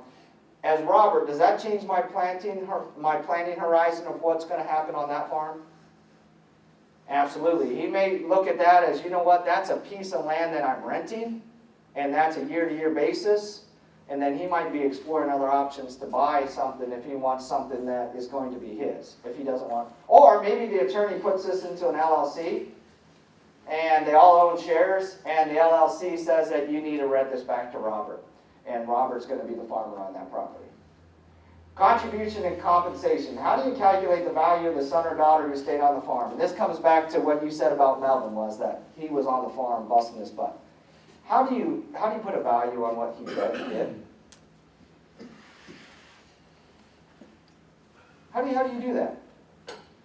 Okay, now here's really simplistic, so don't shoot me because this is really simplistic. That's why I put warning, warning, warning, warning, simplistic, because there's a lot more that goes into this than what meets the eye.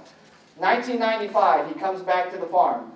We know what the net worth of the farm is at that time. Why? Because as good farmers, we're doing a balance sheet every year, right? We shake our head. Of course we're doing a balance sheet. Okay? So they knew that the farm was worth $300,000. At that time, there were 3 children.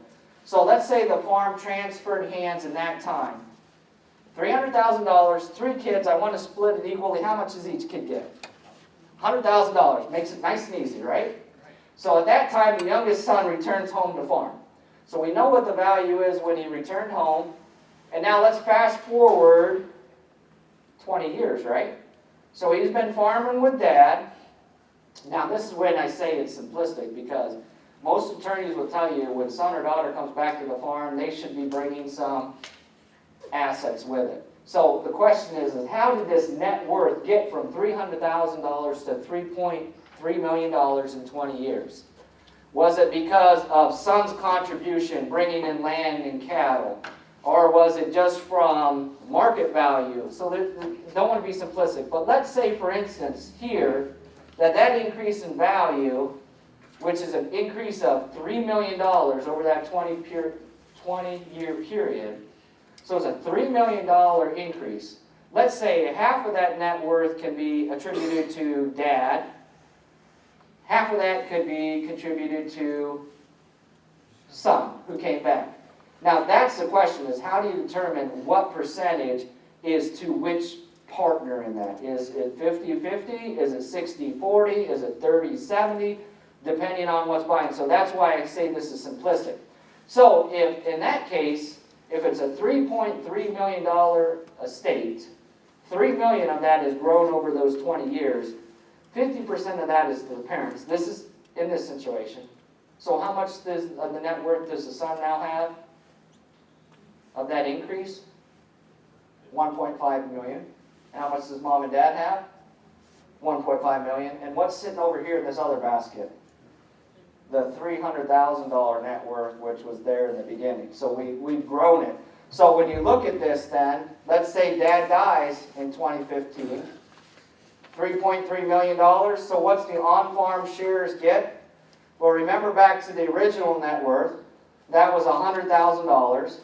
Now you know that he has his $1.5 million from his growth and appreciation, so $1.5 million. And then he's going to get a third of his parents' estate. Now you think about the parents' estate now is what? $1.5 million, right? It's a half of the $3 million increase. So he gets another $500,000. So if you get that totally, his value through that inheritance is going to be $2.1 million. So what's his brother and sister get?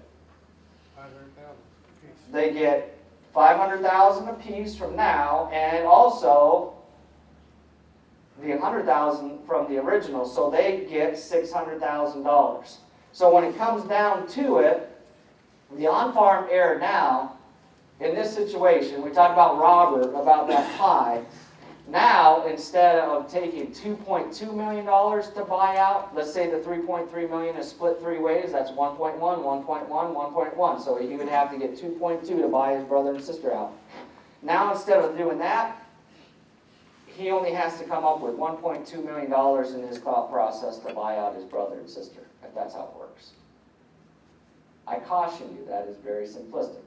Someone asked this of Dave Gaylor out in Nebraska, and Dave's been working in farm transition a lot longer than I have been. But they were asking about how do we get to that value? So that should tell you something, that when you're bringing a son or daughter back into the business, you're going to have to ask that question, because that son that stays on the farm, he's going to say, my sweat equity has been in this puppy.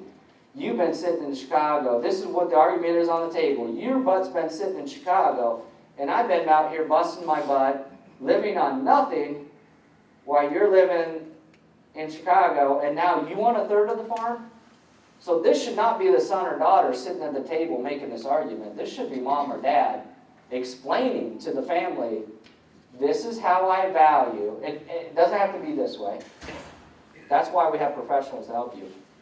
You're sitting down with the professionals to say, okay kids, this is the value of John or Susie coming back to the farm, and this is how we're kind of divvying it, and communicating that. So that might have been way back at the beginning with Grandpa. Why didn't they put on the table that said, you know what, we just paid $75,000 for that farm. We just gave you the value of those cows.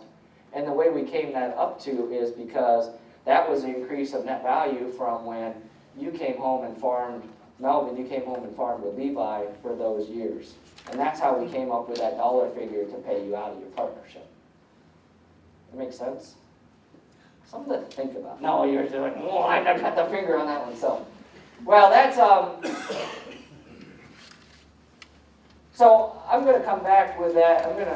We're at 10:45, and I'm just going to slide these slides. There's only a couple left that I'll slide to the second presentation. But are there any questions right there before we take our break? Question for David? So we'll be back with this after I'll come lunch. back after lunch, and then we'll talk some more. So.